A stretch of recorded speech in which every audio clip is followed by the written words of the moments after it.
So well student, yes let us start the class. हम लोगों ने लास्ट क्लास में I think March current affairs को हमने स्टार्ट किया था। So our planning of today's class is to complete March current affairs, the remaining part of the March current affairs. Okay fine. So मैं आप लोगों को बता देता हूँ रिकॉर्डेड लेक्चर्स के बारे में।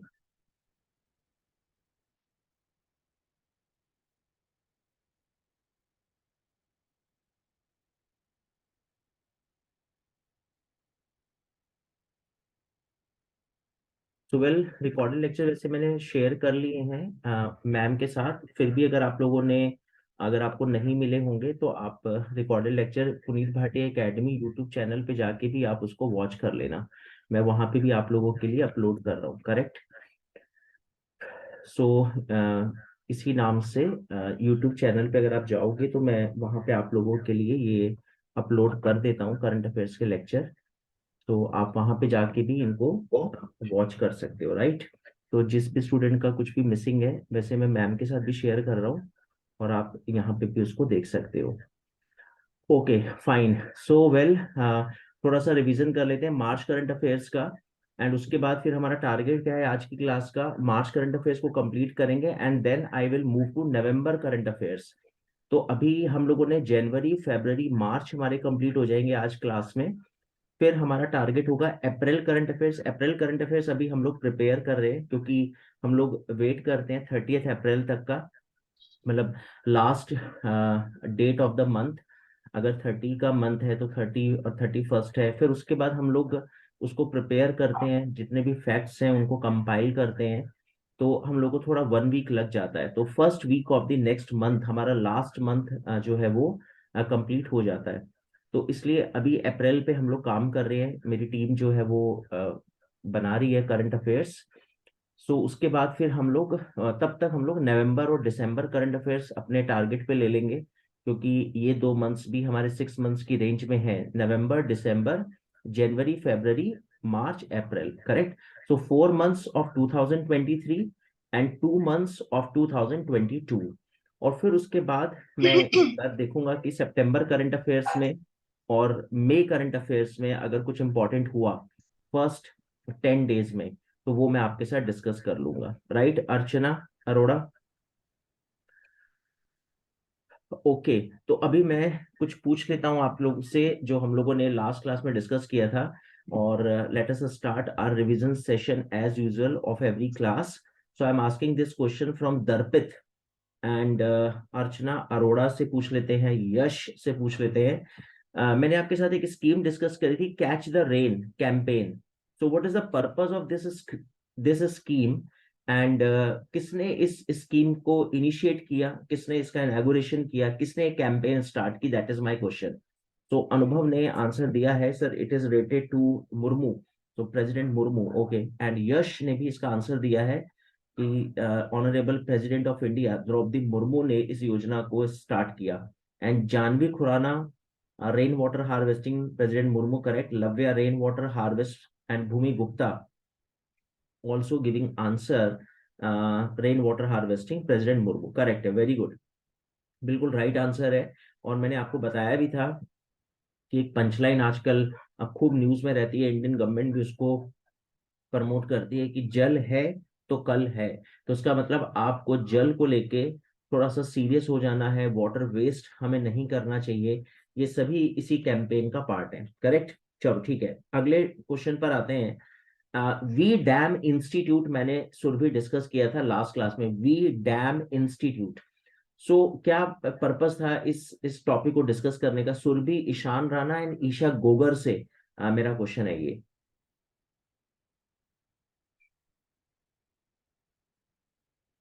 Yes. So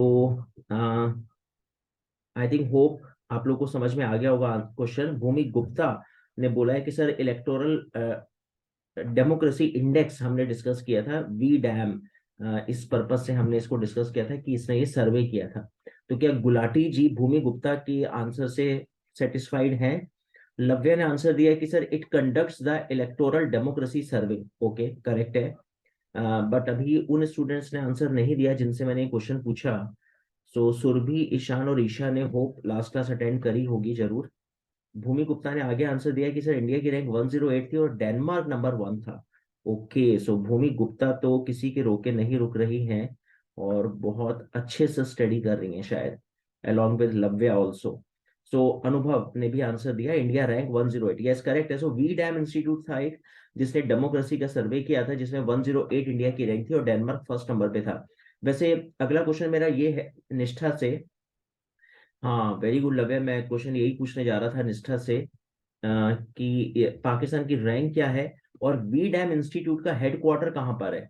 that is my question from Nishtha and Abil, Abil and Gracy. Okay, so फिर से Bhumi Gupta is in form and Sweden Bhumi Gupta ने बोला है, और रिया शर्मा ने भी आंसर दिया Sweden. Okay very good Riya, very good निष्ठा, यस करेक्ट। सो स्वीडन में इसका हेडक्वार्टर है एंड पाकिस्तान की रैंक 110 है, वो ऑलरेडी लव्या ने आंसर दे दिया। चलो ठीक है, करेक्ट है। अब बात करते हैं नेक्स्ट पॉइंट की। मैंने आपसे पूछा था कि मेघालय, अभी हमने लास्ट क्लास में मेघालय को डिस्कस किया था। तो जानवी खुराना एंड सुहानी बत्रा, क्या आप मेरे को बताओगे कि हमने मेघालय को लास्ट क्लास में क्यों डिस्कस किया, वाई वी डिस्कस मेघालय, ये टॉपिक क्यों आया हमारी क्लास में लास्ट क्लास में। ओके, सो लव्या ने आंसर दिया है, भूमि गुप्ता ने आंसर दिया है एंड अनुभव भी आंसर दे रहे हैं चैट सेक्शन पे कि sir because of new chief minister, यानी यहाँ पे नए सीएम अभी अपॉइंट हुए, that's why we discuss. Okay, and Conrad Sangma जो है वो नए सीएम, वेरी गुड। एक जोत करेक्ट है लव्या, बिल्कुल राइट आंसर है आप लोगों का, because of new chief minister. तो अब आप जल्दी से सुहानी आप मेरे को इसका आंसर बता दो, अर्चना अरोड़ा आप भी एंड एक जोत आप भी, कि मेघालय कितने स्टेट्स को टच करता है और कौन सा नेबरिंग कंट्री है जिसको वो टच करता है, यानी Indian state, the name of that Indian state also and neighbouring country. तो student started to give the answer and yes absolutely correct. इसका मतलब नॉर्थ ईस्टर्न स्टेट का जो हमने मैप डिस्कस किया था लास्ट क्लास में, तो आप लोगों को बड़ा कॉन्फिडेंस आ गया है कि आसाम ने पूरी तरह से कवर किया हुआ है मेघालय को, करेक्ट है। और कौन सा वो कंट्री है जिसको टच कर रहा है, नेपाल, भूटान, बांग्लादेश, म्यांमार, किसकी बाउंड्री टच करता है मेघालय। ओके, सो जानवी खुराना से वैसे मेरा क्वेश्चन है और रिया शर्मा से, बट लव्या ने आंसर दे दिया है already. So I think hope Janvi and Riya is agreed with Lavya. So बिल्कुल करेक्ट है, one state Assam and Bangladesh. Very good Janvi, very good Ekjot, very good Suhani Batra, correct है, बहुत बढ़िया। अच्छा, वैसे एक चीज बताओ, ये जो गवर्नमेंट बनी है मेघालय में, सुरभि आपसे क्वेश्चन है एंड दर्पित से, सुरभि एंड दर्पित, ये जो गवर्नमेंट बनी है ये बीजेपी की गवर्नमेंट है या कांग्रेस ने ये गवर्नमेंट फॉर्म करी, that is my question. BJP, okay, so BJP coalition government है ये। ओके फाइन, करेक्ट है, very good, very good Riya, Bhumi, Darpit, Lavya and Surbhi, correct है, बढ़िया। अच्छा, आप मेरे को ये बताओ इंडिया और फ्रांस, वेरी गुड एक जोत। अनुभव से मेरा क्वेश्चन है ये and I am asking this question from Kumud and mister Gulati. ये जो हमने फ्रांस के साथ एक्सरसाइज डिस्कस की थी, दो एक्सरसाइज मैंने फ्रांस के साथ आपसे डिस्कस की है और अनुभव ने तो मेरा क्वेश्चन कंप्लीट होने से पहले ही आंसर दे दिया। It shows that you all are a very good students, कि आप लोगों को अच्छा कमांड हो चुका है कि क्वेश्चन से पहले ही आप लोग समझ जाते हो कि इसका आंसर ये होगा। It means that your study is going very well. Very good Anubhav, very good Bhumi, very good Lavya, mister Gulati, Yash, फ्रिंज है ना। सो ये फ्रिंज एक्सरसाइज हमने डिस्कस की थी, France India joint exercise, that is the full form. And very good Riya, आपने मेरे question का एग्जैक्ट आंसर दिया भूमि गुप्ता की तरह। वरुण, एक दूसरी एक्सरसाइज थी जो हमने फ्रांस के साथ कंडक्ट करी, वेरी गुड करेक्ट वन, बढ़िया। अच्छा, तो मनस्वी सूद से क्वेश्चन पूछ लेते हैं निखिल से एंड क्वेश्चन हम पूछते हैं अब क्षितिज से। ये बताओ कि हमने याओशैंग, याओशैंग एक कल्चरल फेस्टिवल डिस्कस किया था, ये किस स्टेट का कल्चरल फेस्टिवल है एंड किस हमारे किस हिंदू फेस्टिवल से थोड़ा सा लिंक करता है और थोड़ा रिजेंबल करता है। ओके, सो एक जोत ने बोला एमपी, बट बाकी स्टूडेंट मणिपुर आंसर दे रहे हैं और होली, होली फेस्टिवल के साथ ये रिजेंबल करता है ऐसा ग्रेसी, रिया, यश, भूमि, क्षितिज, बाकी सभी स्टूडेंट्स का कहना है। करेक्ट है बिल्कुल। मणिपुर जो है वो हमारा स्टेट है, और मणिपुर से थोड़ा सा होली जो है उससे थोड़ा कोरिलेट करता है ये। करेक्ट है। और वैसे मैंने मणिपुर के बारे में भी आपसे मैप में पूछा था शायद, कि अगर आप मेरे को बताओ कि मणिपुर जो है वो कौन कौन सा स्टेट को टचिंग है, तो आप मेरे को स्टेट अगर मेंशन करोगे, वैसे तीन है बिल्कुल एक जोत। सुरभि से मेरा क्वेश्चन है वैसे ये, अगर सुरभि बताए कि what about the name of these three states. So Anubhav very good, Riya very good, Bhumi I know that you all know about the name of these three states.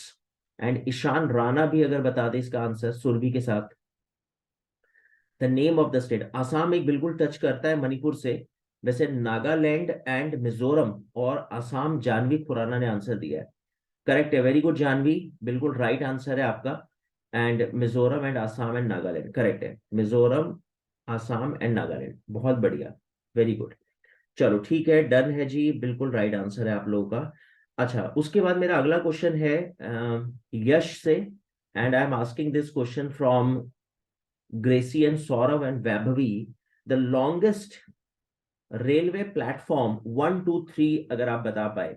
So longest in short अगर आप लिख दोगे, इनिशियल भी लिखोगे तो चलेगा। सो अनुभव, Ikjot, Lavya, Surabhi and Yash ने आंसर दिया है कि सर कर्नाटका। एंड ठीक है, गोरखपुर एक जोत ने बोला है, तो आई अंडरस्टूड कि एक जोत का कहना है कि सेकंड आ चुका है गोरखपुर अब। एंड थर्ड भी अगर आप बता पाए, so Hubli, Gorakhpur, right Riya. And what about third one Riya? तो थर्ड वन मेरे ख्याल से अगर शायद आप लोग भूल गए हो तो कोल्लम था शायद, आई थिंक केरला का। So yes correct, very good Janvi and Bhumi. तो इसका आंसर जो है मेरे क्वेश्चन का ये था कि कर्नाटक, यानी Hubli, then Gorakhpur and then Kollam, 1 2 3, right Vidita? Okay. उसके बाद एससीओ, शंघाई कोऑपरेशन ऑर्गेनाइजेशन को मैंने डिस्कस किया था। तो मेरा क्वेश्चन ये है कि मैंने एससीओ इस करंट अफेयर्स में क्यों डिस्कस किया, क्या पॉइंट था करंट अफेयर्स से? सो देव अज्ञा अगर इसका आंसर बता पाए। देव अज्ञा को मैंने फर्स्ट टाइम देखा है, देव अज्ञा आईफोन। सो देव आपने क्लास अटेंड करी है, जयंत को भी मैंने अभी फर्स्ट टाइम देखा है क्लास में। एंड हर्षिदक वेलकम, आपको मैंने अभी 2 3 क्लास के बाद आज देखा है। सो अगर आप तीनों में से कोई आंसर बता पाए। ओके, सो लव्या ने आंसर दिया है कि वाराणसी में इनकी एक मीटिंग हुई थी, मिनिस्टीरियल कॉन्फ्रेंस हुई थी। Very good Kshitish, very good Surabhi, correct है। 8 मेंबर्स अब एससीओ में है, वेरी गुड सुरभि। तो सुरभि ने और बढ़ चढ़ के आगे आंसर दे दिया कि सर आप इससे पहले पूछो, हम पहले ही बता देते हैं आपको कि 8 मेंबर्स थे एससीओ में। करेक्ट है, वेरी गुड। अब साक्षी अग्रवाल से मेरा क्वेश्चन है, और जिया से, आप दोनों मेरे को एलआईसी के बारे में जो भी कुछ आप जानते हो, हमने क्यों एलआईसी को डिस्कस किया, और एलआईसी से रिलेटेड 3 इंपॉर्टेंट पॉइंट्स जो भी आपके जहन में हो। एंड जीतू, जीतू, जिया, साक्षी, विदिता बजाज, आप चारों एलआईसी से रिलेटेड 2 और 3 important points which you want to share in chat section. So Lavya ने आंसर दिया है कि सर एलआईसी एक गवर्नमेंट ओन्ड कंपनी है। रिया शर्मा ने बोला गवर्नमेंट अंडरटेकिंग है, ठीक है। सुरभि ने आंसर दिया 1956 में इसका ओरिजिन हुआ। एंड भूमि गुप्ता ने बोला 56, Siddharth Mohanty and government owned. तो इन शॉर्ट भूमि ने तीनों क्वेश्चंस के आंसर दे दिए। सौरभ का भी आंसर सही है। सो यस करेक्ट है, एलआईसी 1956 में ओरिजिन है, स्टेट ओन्ड कंपनी है। एंड करंट अफेयर्स में सिद्धार्थ मोहंती इसके नए चेयरमैन बने, वेरी गुड। अब मेरा क्वेश्चन है देवज्ञा से, हिति से एंड सौरभ से, कुमुद से, 3 इंपॉर्टेंट लिटरेचर के अवार्ड इन शॉर्ट अगर आप लिख पाए, यानी अगर आप बहुत अच्छे प्रोलिफिक राइटर हो, तो आपका ड्रीम होगा कि इंडिया में मुझे ये 3 अवार्ड मिल जाएं, और वो तीनों अगर आप सीक्वेंस में बता पाए, यानी नंबर 1 लिटरेचर का Indian award, second Indian literature award, third Indian literature award, अगर इस तरह से कोई स्टूडेंट बताए तो आई फील वेरी हैप्पी। सो अनुभव ने बोला सर व्यास सम्मान सेकंड है, करेक्ट है, वेरी गुड अनुभव, आपका आंसर तो बिल्कुल सही है, व्यास सम्मान सेकंड है। तो फर्स्ट एंड थर्ड कौन है फिर? Harshi Dutt, Jiya, Jeetu, Jnanpith, Vyas and Saraswati. Oh very good Bhumi. आ, मेरे ख्याल से भूमि का आंसर करेक्ट है। एंड बाकी स्टूडेंट्स भी एग्री कर रहे होंगे भूमि गुप्ता के आंसर से। राइट, एक ज्योत, ज्ञानपीठ अवार्ड, व्यास सम्मान एंड सरस्वती सम्मान। बिल्कुल करेक्ट है। सो जीतू, मैंने ये क्वेश्चन पूछा था कि व्यास सम्मान इस बार का किसको मिला और किस नॉवेल के लिए मिला। इन शॉर्ट अगर आप बता पाए उस पर्सनैलिटी का नाम एंड किस नॉवेल के लिए मिला। Oh very good Lavya, very good Anubhav. Gyan Chaturvedi correct है। एंड लव्या ने बोला सर पागल खाने के लिए, करेक्ट, पागल खाने के लिए ये अवार्ड मिला। और ये क्या गवर्नमेंट ऑफ इंडिया देती है क्या साक्षी, कुछ आइडिया है आपको? ये अवार्ड कौन डिस्ट्रीब्यूट करता है, Darpit? Who distribute this award every year? Government of India और एनी अदर ऑर्गेनाइजेशन, और कोई प्राइवेट सेक्टर, कोई private business tycoon? Dada Saheb Phalke? नहीं, ये दादा साहब फाल्के कहाँ से आ गए? वेल, इसका राइट आंसर है, लव्या ने दिया है के बिरला फाउंडेशन। राइट, के बिरला फाउंडेशन जो है इसको एवरी ईयर डिस्ट्रीब्यूट करती है, जो भी ग्रेट नॉवेल होती है उस ईयर की। चलो ठीक है, वेरी गुड एवरीवन। हम लोगों ने यहाँ तक मार्च करंट अफेयर्स को डिस्कस किया था। Thank you very much for participating in this session. And अब हम मूव करते हैं अपने रिमेनिंग पार्ट पे। Thank you so much. आप लोगों का जो डेडिकेशन है, जिस तरह से आप आंसर देते हो क्लास में, it shows your seriousness. Okay, ठीक है, चलो अब हम आते हैं, और प्लीज थोड़ा सा मुझे गाइड कर देना कि हम लोगों ने लास्ट कौन सा पॉइंट डिस्कस किया था अपनी क्लास में मार्च करंट अफेयर्स का। सो अगर कोई बता पाए तो। So we were discussing about the novel. Which one? So I'm sorry about the Gyan, so the award that was given to Gyan Chaturvedi. Okay okay, correct correct, ठीक है। सो चलते हैं फिर अपनी स्लाइड पर। And right right right right,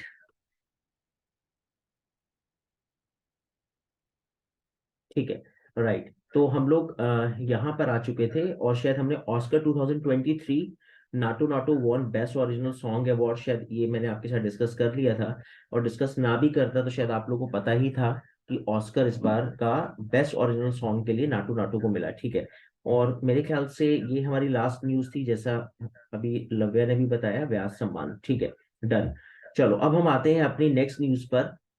तो एक तो ये भी इम्पोर्टेंट है, यहाँ पे देख लेते हैं, तो आप देख लो कि फ्रांस को किस कदर तवज्जो दे रहा है हिंदुस्तान। वैसे मैं आपको बताऊं कि फ्रांस थोड़ा सा ना, पता नहीं, मतलब डाइसी सा रहता है इसका एटीट्यूड।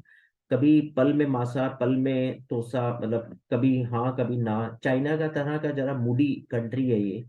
और फ्रांस को लेके हम कभी कॉन्फिडेंट नहीं रहे कि अगर कभी कोई लड़ाई वड़ाई हुई तो फ्रांस हमें फेवर करेगा या नहीं। जैसे हमें पता है यूएस थोड़ा डिप्लोमेटिक है, लेकिन ठीक है, मोदी जी ने डोनाल्ड ट्रंप को तो बहुत अच्छे से सेट कर दिया था।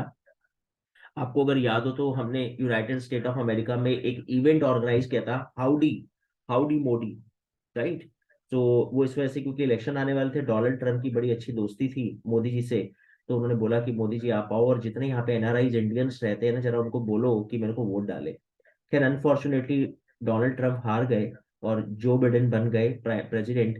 लेकिन फिर भी यूएस के साथ हमारे रिलेशन अभी ठीक ठाक है। कभी एक टाइम था जब यूएस पाकिस्तान को बड़ा प्रमोट करता था, लेकिन जब से ओसामा बिन लादेन पाकिस्तान में मिला, जिसने वर्ल्ड ट्रेड सेंटर पे अटैक किया, तब से यूएस के जो है ना वो रिश्ते थोड़े खट्टे पड़ गए पाकिस्तान के साथ।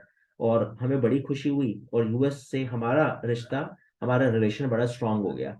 जापान के साथ ओके रिपोर्ट है, ब्रिटेन के साथ भी हमारी ओके रिपोर्ट है, ऑस्ट्रेलिया के साथ भी ठीक ठाक है। फ्रांस को लेके थोड़ा कंफ्यूजन रहता है, इसीलिए फ्रांस के साथ अभी आजकल हम काफी मेल जोल बढ़ा रहे हैं, ताकि इसके साथ दोस्ती थोड़ी स्ट्रांग करें।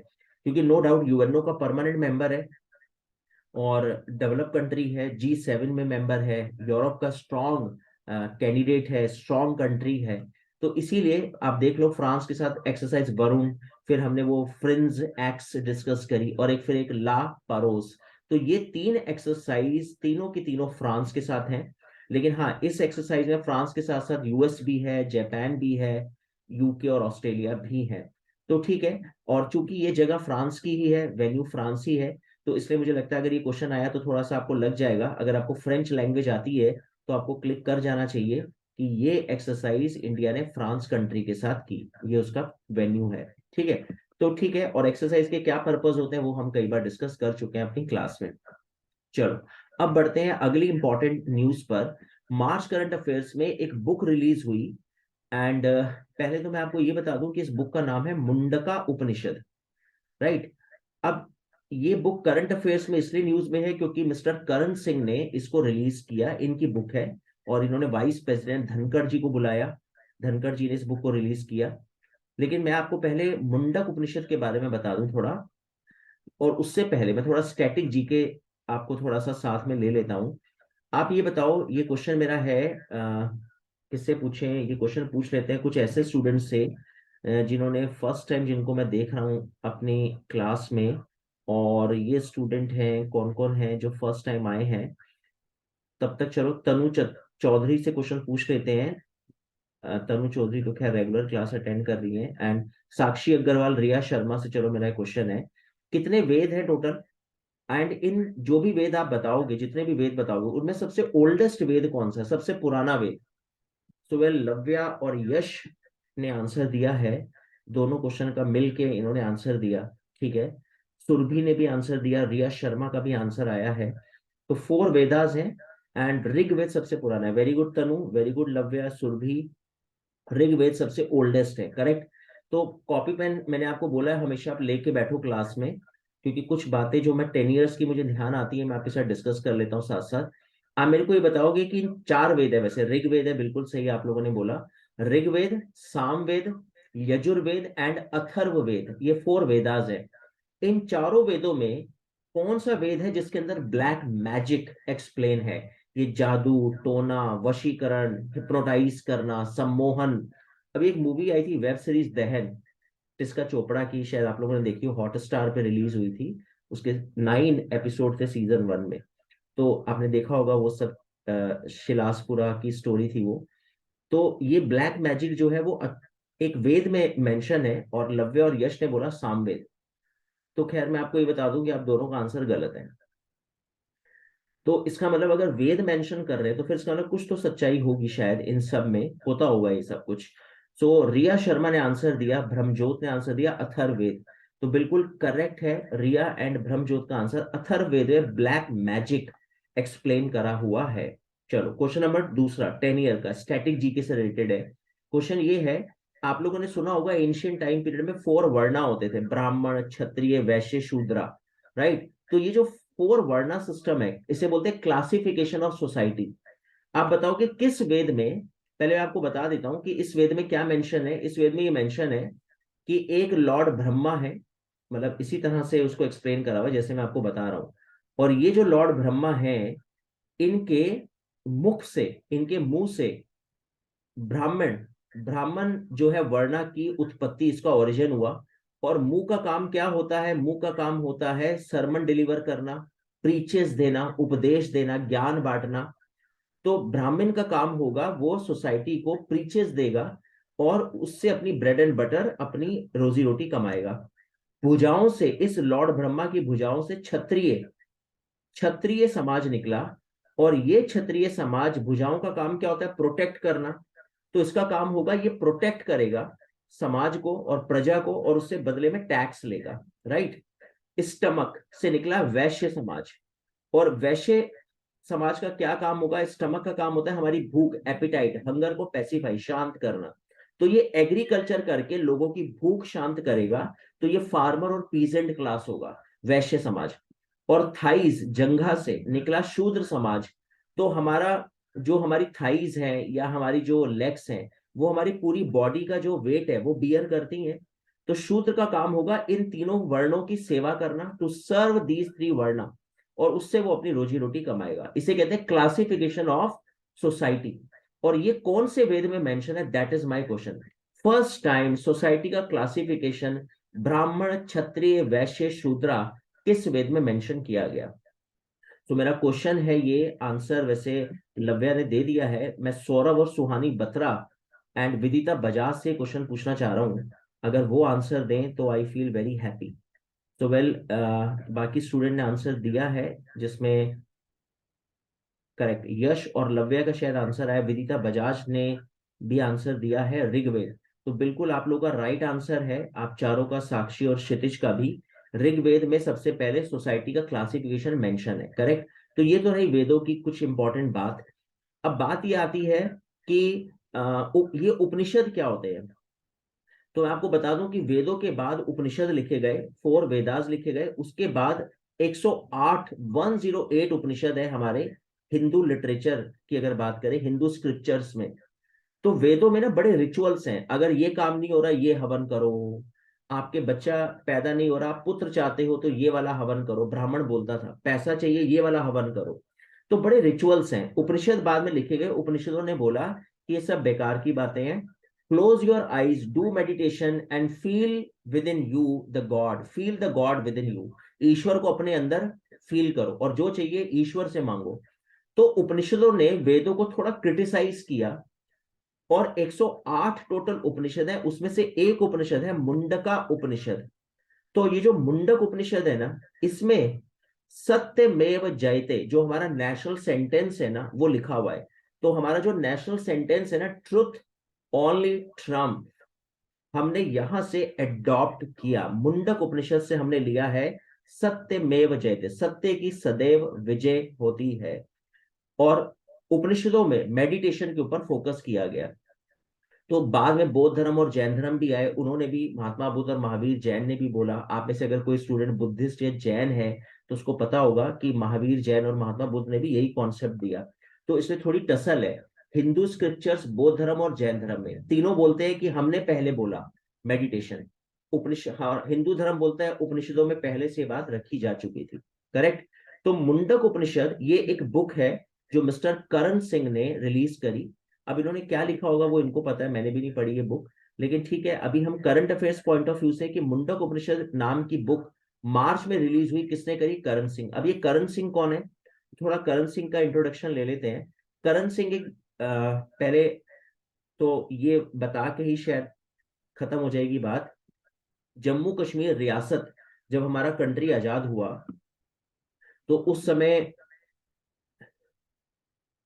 उपनिषद का मतलब होता है, आप ऐसे ध्यान से समझ लो, वेदों का अंत। इसलिए इनको उपनिषदों को वेदांत भी बोला जाता है, the end of the Vedas. कहते हैं उपनिषदों के बाद फिर आगे कोई लिटरेचर, वेदों की सीरीज में लास्ट लिटरेचर था। करेक्ट। सो उपनिषदों को एक एक करके ढूंढा गया, अभी भी रिसर्च चल रही है, अभी कंप्लीट नहीं हुआ, अभी 1080 हमें पता लगे कि है। और उपनिषदों का मतलब होता है the end of the Veda series, ये इसका मीनिंग है। करेक्ट। अच्छा खैर, तो मैं आपको बता रहा था कि जम्मू कश्मीर के जो रूलर थे ना, राजा हरि सिंह, हरि सिंह कौन? भूमि हरि सिंह, नॉट हनी सिंह। मैं क्लास में पढ़ा रहा था तो मैंने बोला जम्मू कश्मीर के रियासत के रूलर थे हरि सिंह, तो स्टूडेंट ने पता नहीं क्या सुना, कहने की सर ये यो हनी सिंह रैप के अलावा ये रियासत के राजा भी रह चुके हैं। तो मैंने कहा ये प्रभु, मैंने कहा ये हरि सिंह है, हनी सिंह नहीं, हरि सिंह, HARI। खैर, तो हरि सिंह के बेटे हैं ये, वो जो उस समय जम्मू कश्मीर के रियासत के रूलर थे, उनके बेटे हैं करण सिंह। और कांग्रेस से जुड़े रहे काफी टाइम, ग्रेट पॉलिटिशियन है, फिलोसफर है, और इन्होंने अपनी ये बुक मुंडक उपनिषद रिलीज करी। तो करंट अफेयर्स के पॉइंट ऑफ व्यू से तो ये बुक और इनका राइटर इंपॉर्टेंट है बस। और चूंकि उपनिषद क्या होते हैं वो मैंने आपको थोड़ी इंफॉर्मेशन दे दी कि उपनिषद और वेद में क्या है। वेदों में रिचुअल्स हैं, हवन कैसे करना है, क्यों करना है, क्या पर्पज है। और Upanishad close your eyes, do meditation. Correct. 108 Upanishad.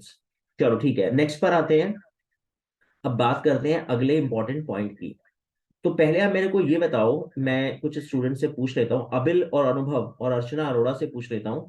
National science day मैंने आपके साथ डिस्कस किया था लास्ट टू लास्ट क्लास में, नेशनल साइंस डे कुछ आइडिया है आप तीनों ए वाले स्टूडेंट्स को?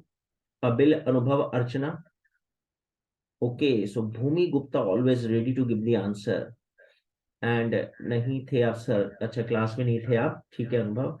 सो अनुभव, अगर आप क्लास में नहीं थे तो कोशिश करो क्लासेस थोड़ा सुन लो, एक दो क्वेश्चन भी अगर किसी क्लास में से आ गया तो आपका बेड़ा पार हो जाएगा। मनस्वी और एक जोत ने आंसर दिया 28 फरवरी, यस करेक्ट है, वेरी गुड। 28 फरवरी वो CV रमन है ना, रमन इफेक्ट ढूंढा था, चंद्रशेखर वेंकट रमन, उससे हमने जुड़ी हुई दो तीन पॉइंट्स डिस्कस किए थे। Nobel prize, first scientist, second Indian, national science day, हम उनके इफेक्ट की इन्वेंशन हुई थी इसलिए सेलिब्रेट करते हैं, ठीक है, वेरी गुड। तो मार्च मंथ में हमारी जो तीन इंपॉर्टेंट डेज हैं वो है 8th मार्च जनवरी 2 वेंसडे को नो स्मोकिंग डे, ये बहुत कम आया एग्जाम में।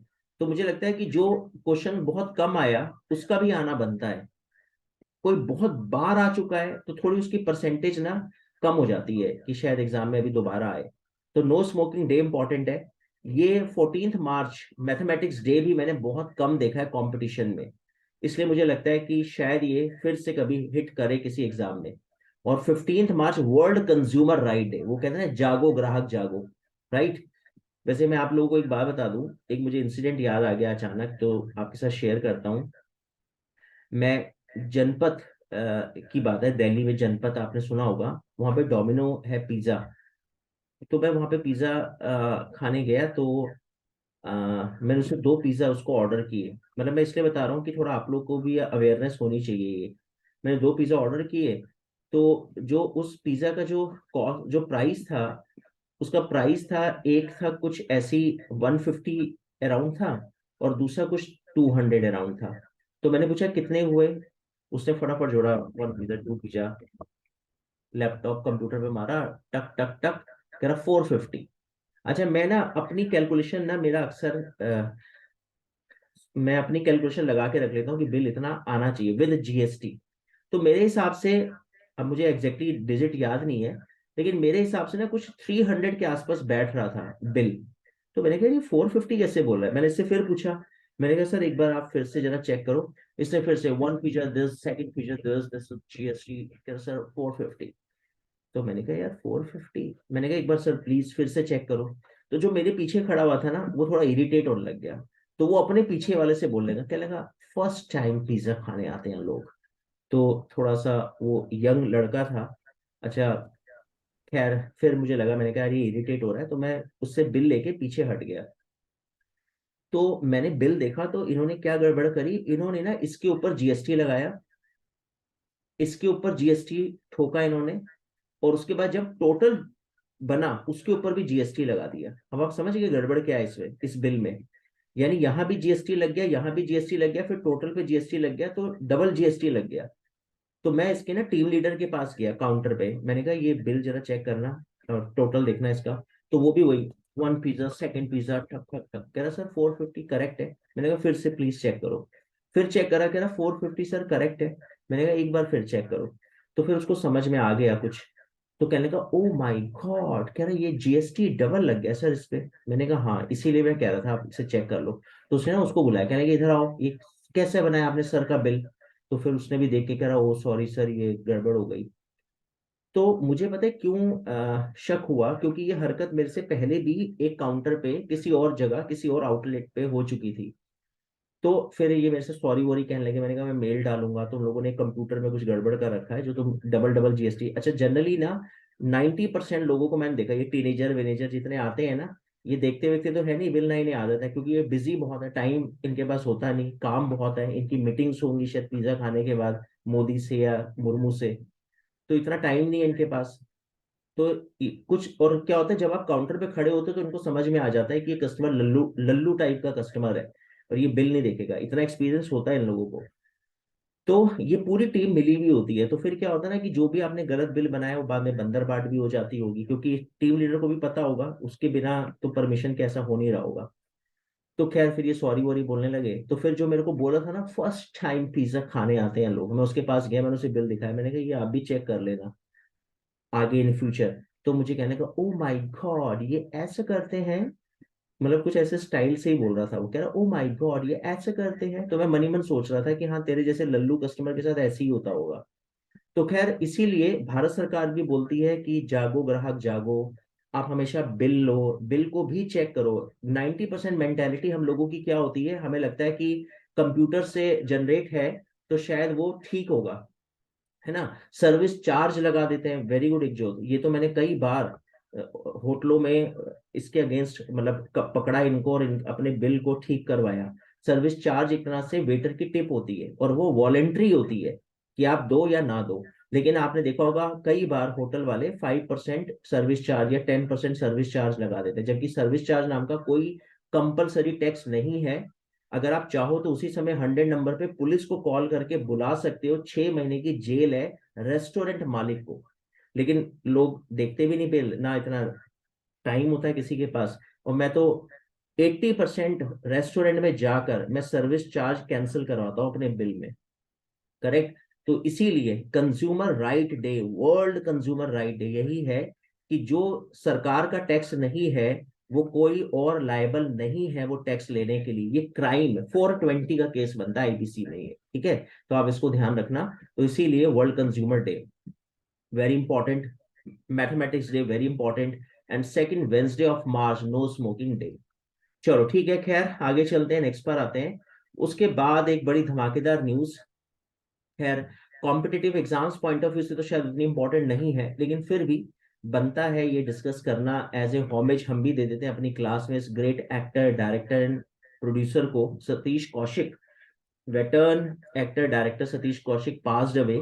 और सतीश कौशिक के बारे में मुझे लगता नहीं मैं कुछ ज्यादा बोलूं, क्योंकि आप लोगों को पता ही होगा बहुत सारी मूवीज में इन्होंने धमाका मचाया। और मिस्टर इंडिया तो खैर इनकी फर्स्ट मूवी थी। और रूप की रानी चोरों को राजा एज ए डायरेक्टर इन्होंने फर्स्ट डायरेक्ट की थी, जो सुपर डुपर फ्लॉप मूवी थी। बड़ा लॉस हुआ सतीश कौशिक को। लेकिन उसके बाद उन्होंने काफी अच्छी मूवीज बॉलीवुड को दी। लेकिन अगर आप देखोगे तो एज ए एक्टर, मतलब as a supporting actor, as a comic role इन्होंने बहुत सारी मूवीज में प्ले किया। मिस्टर इंडिया में उनका कैलेंडर जो है, कैलेंडर खाना दो, ये बड़ा फेमस हुआ था उस समय डायलॉग 90s में। एंड फिर राम लखन मूवी अगर आपने शायद कभी सुना हो, साजन चले ससुराल, दीवाना मस्ताना, उड़ता पंजाब में भी थे ये, और कागज 2021 में।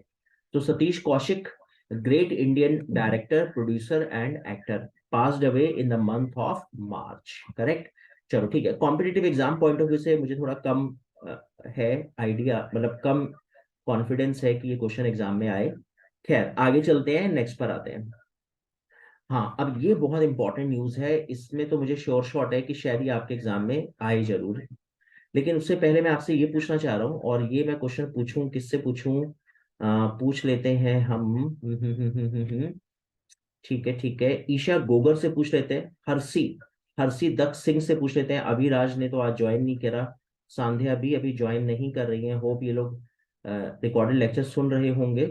एंड मैंने आपको बोला है कि रिकॉर्डेड लेक्चर आप Puneet Bhatia academy YouTube channel पे चले जाना, वहां पे मैं रेगुलर डाल देता हूँ आप लोगों के लिए, वहां पे आप उसको वॉच कर लेना लेक्चर्स को। करेक्ट। अच्छा। So well, okay. So Mahatma Gandhi के grandson Arun Gandhi passes away at the age of 89. Okay, thank you very much for sharing this news, Redmi. Okay, thank you. ठीक है, तो अब हम आते हैं अपने नेक्स्ट पॉइंट पर। तो मेरा क्वेश्चन है, ये मैं पूछना चाह रहा था निष्ठा से, निखिल से एंड रिया शर्मा से। आप मेरे को बताओगे कि फर्स्ट सेंसस जब हमारे हिंदुस्तान में स्टार्ट हुई तो ईयर क्या था, और उस समय इंडिया का वॉइस रॉय कौन था? First census of India, and who was the first viceroy, मतलब जिसने सेंसस को स्टार्ट किया। सो मैक्सिमम स्टूडेंट आंसर दे रहे हैं 1881, Nishtha, Anubhav. Okay. And what about other student? Brahmjot Kaur ने भी आंसर दिया। ओके ठीक है। दर्पित का भी आंसर आया है, आदित्य शर्मा का भी आंसर आया है 1881। ठीक है। तो मैं पहले आप लोग को यहाँ पे ये तो बता देता हूँ कि फर्स्ट वैसे सेंसस हुई थी 1871 में एज ए पायलट प्रोजेक्ट। अब ये पायलट प्रोजेक्ट आप समझते हो ना, एज ए ट्रायल, कि कुछ डिस्ट्रिक्ट्स में स्टार्ट कर लेते हैं। और उस समय इंडिया का वॉइसरॉय था लॉर्ड मायो। लेकिन आप लोगों का आंसर सही है, आप लोगों ने आंसर सही दिया। मैं आपको एक एक्स्ट्रा इन्फॉर्मेशन दे रहा हूँ, क्योंकि फर्स्ट ऑफिशियल सेंसस तो हम लोगों ने 1881 को ही काउंट करा था। लेकिन आप लोगों ने मेरे को ये नहीं बताया कि उस समय वॉइसरॉय कौन था। तो उस समय वॉइसरॉय था लॉर्ड रिपॉन, राइट। और लॉर्ड रिपॉन का टाइम पीरियड है 1980 से 1984। तो मैं क्यों डिस्कस कर रहा हूं आपसे ये, क्योंकि मैं लॉर्ड रिपन के बारे में आपको बताना चाह रहा हूँ। ये बहुत ही ग्रेट पर्सन। देखो, पांचों उंगलियां बराबर नहीं होती, कुछ ब्रिटिशर्स अच्छे भी थे। और राइट, यश ने आंसर दिया करेक्ट, लॉर्ड रिपन। तो ये बहुत अच्छा वॉइसरॉय था। और इसने क्या क्या बड़े इंपॉर्टेंट काम करे। सबसे पहला तो सेंसस स्टार्ट करी ऑफिशियली, पूरा प्रॉपर कंडक्ट करा, फर्स्ट सेंसस ऑफ इंडिया। दूसरा, आपको जानकर थोड़ा अच्छा लगेगा he was known as the father of panchayat system. हमारे लोकल बॉडीज के जो इलेक्शन होते हैं ना पंचायत के, वो लॉर्ड रिपन ने कंडक्ट करे। इसने करवाना शुरू करा, पंचायत के इलेक्शन को प्रमोट करा इसने। तो देखो लोकल बॉडीज इलेक्शन वो होता है ना, डिसेंट्रलाइजेशन ऑफ डेमोक्रेसी। तो इस वजह से रिपन काफी फेमस है। और इसने और बड़े अच्छे अच्छे काम करे, खैर मैं भी हिस्ट्री की क्लास में डिस्कस करूंगा आपके साथ कभी। लेकिन ये इतना अच्छा काम कर रहा था कि ब्रिटिश सरकार ने इसको वापस बुला लिया, कहने लगे बेटा इधर आ जाओ वापस, इतना टैलेंट नहीं दिखाना यहाँ पे इंडिया में, ये सारा टैलेंट ना ब्रिटेन में दिखाओ आकर। तो इसको वापस बुला लिया रिपन को कि ये बर्बाद करेगा ब्रिटिश एम्पायर को इंडिया में।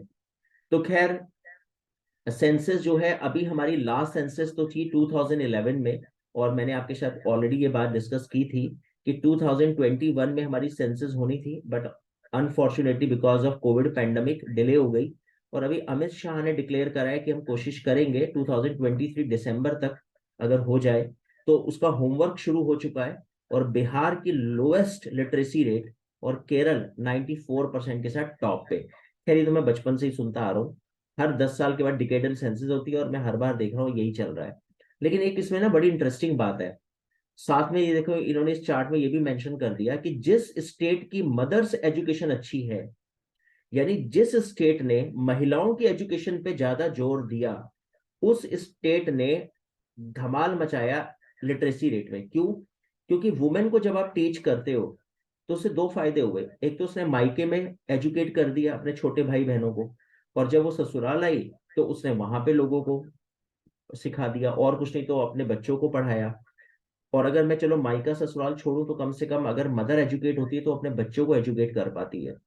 तो इसलिए अगर आप देखो तो बिल्कुल वही चल रहा है, जहां जहां पे मदर एजुकेशन अच्छी है वहीं वहीं की लिटरेसी रेट अच्छा है। ये ऐसे ऐसे हुआ है ये। तो रूट कॉज क्या है? मदर एजुकेशन का ठीक होना, करेक्ट। तो अब मैं एक बड़ा धांसू क्वेश्चन पूछने जा रहा हूँ, और ये मैं परिधि कालरा से पूछ लेता हूँ, सौरभ से पूछ लेता हूँ, एंड पूछ लेते हैं रेडमी से, पूछ लेते हैं रेडमी, एंड यश विदिता वैभवी, ये इन स्टूडेंट से पूछते हैं। ये लिटरेसी रेट चेक कैसे करते हैं, कैसे पता लगता है कि ये पढ़ा लिखा बंदा है? ग्रेजुएशन या 12th क्लास क्राइटेरिया है, या पोस्ट ग्रेजुएशन आपने कर रही हो, या सीयूईटी का एग्जाम आपने निकाल लिया हो, कैसे पता लगता है? ये सर्वे क्या है? 94% का मतलब क्या है?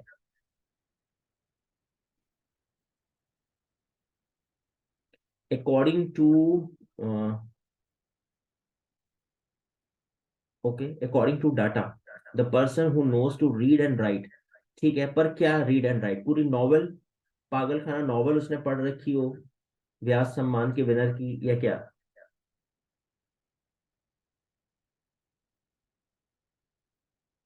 ओके, यश ने बोला सर 10th पास। ठीक है, तो चलो मैं बता देता हूँ, इसका मतलब आप लोग को आइडिया नहीं है शायद। और सौरभ ने बोला 12th पास, अच्छा ठीक है।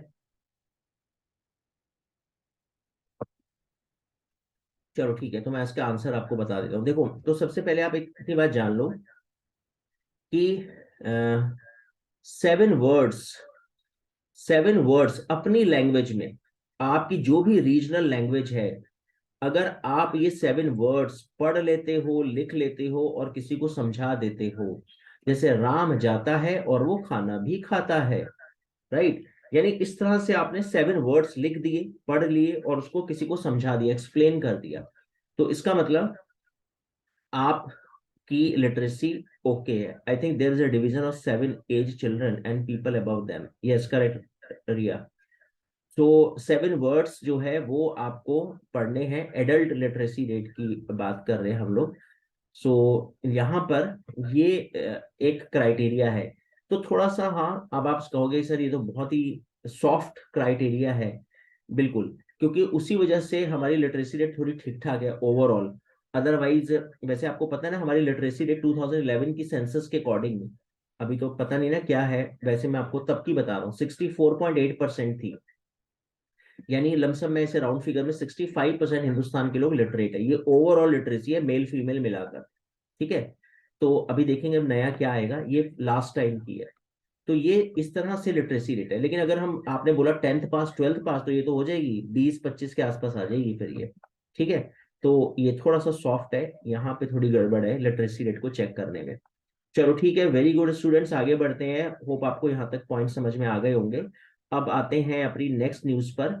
नेक्स्ट न्यूज खैर ये उतनी इंपॉर्टेंट नहीं है, चाहो तो आप छोड़ सकते हो, बस इतना इंपॉर्टेंट, रानी रामपाल एटलीस्ट आपको पता हो, क्योंकि जो हिंदुस्तान के कुछ ऐसे लोग हैं जो इंडिया के ग्रोथ में कंट्रीब्यूशन देते हैं, उनके नाम एटलीस्ट आप लोगों को पता होने चाहिए। जैसे रानी रामपाल है, अब आप देखो कि वुमेन एम्पावरमेंट का एक बेस्ट एग्जांपल है, इंडियन हॉकी टीम की कैप्टन है।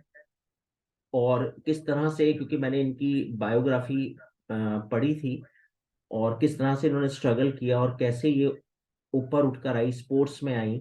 ये बड़े सीरियस लोग होते हैं अपने टाइम के, और बहुत अच्छे से डेडिकेटेड होते हैं अपने एक विजन और टारगेट को लेकर।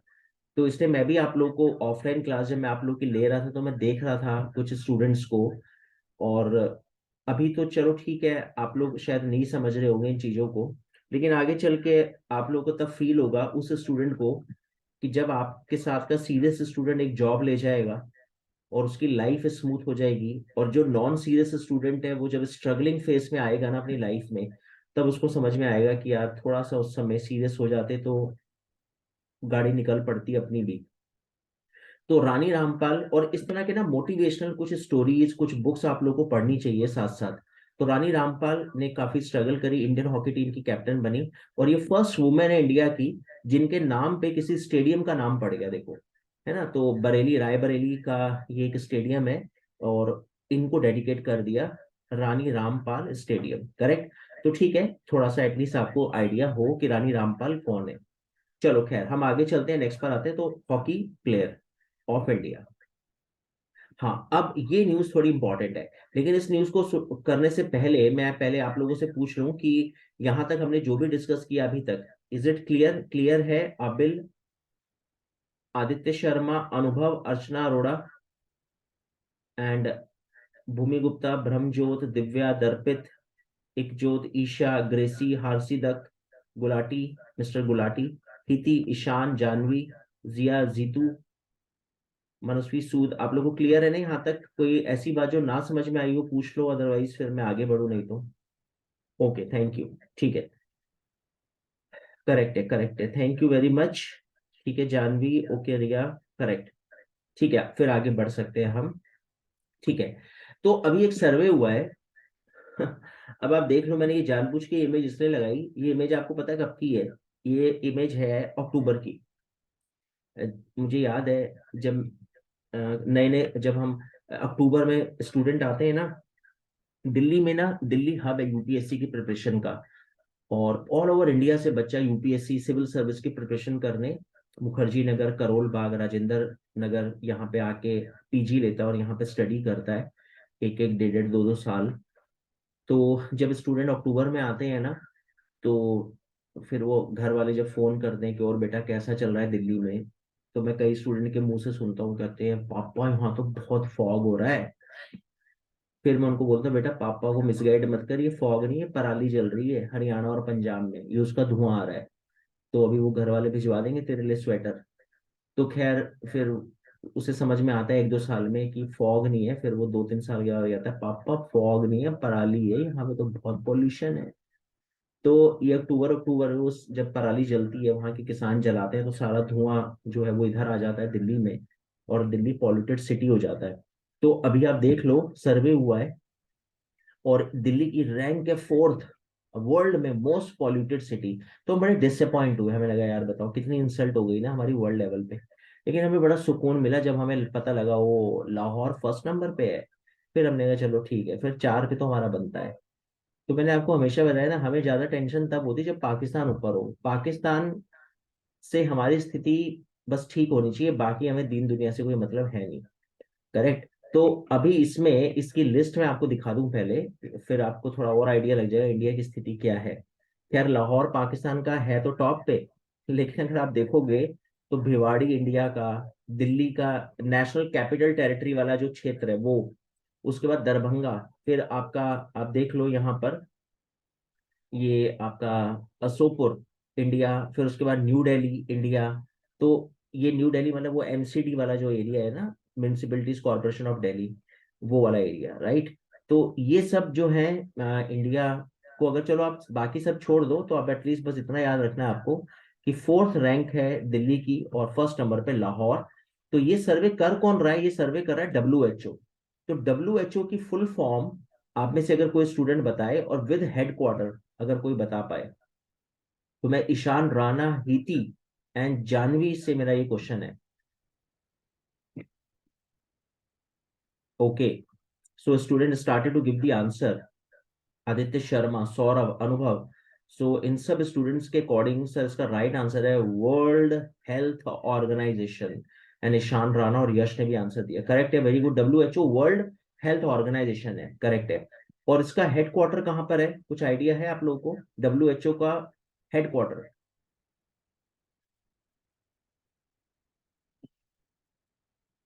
आयरलैंड? नहीं। USA? नो। जानवी ने बोला स्विट्जरलैंड, सुरभि ने बोला USA एंड क्वेश्चन मार्क, ठीक है। तो मैं आपको बता दूं इसका हेडक्वार्टर है, लव्य ने बोला स्विट्जरलैंड, जिनेवा। और जिनेवा आप सबको पता है स्विट्जरलैंड का बहुत फेमस सिटी है। तो WHO world health organization, right, and WTO, तो आप लोग अपनी कॉपी पे नोट कर लेना। ये ऑर्गेनाइजेशंस के हेडक्वार्टर भी कई बार सीधा सीधा स्ट्रेट फॉरवर्ड क्वेश्चन आएगा आपके एग्जाम में।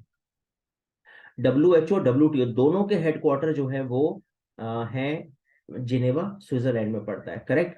तो यहाँ पे मैंने वैसे मेंशन करा हुआ है WHO की गाइडलाइन में ये सर्वे हुआ, लेकिन कोई बात नहीं, आप एटलीस्ट इतना बस याद रखो कि WHO का हेडक्वार्टर आपको जरूर पता हो। और पॉल्यूशन में इंडिया फोर्थ नंबर पे, दिल्ली फर्स्ट नंबर पे, लाहौर पाकिस्तान। ओके, करेक्ट है जी। चलो आगे बढ़ते हैं, नेक्स्ट पर आते हैं, अगली न्यूज पर चलते हैं।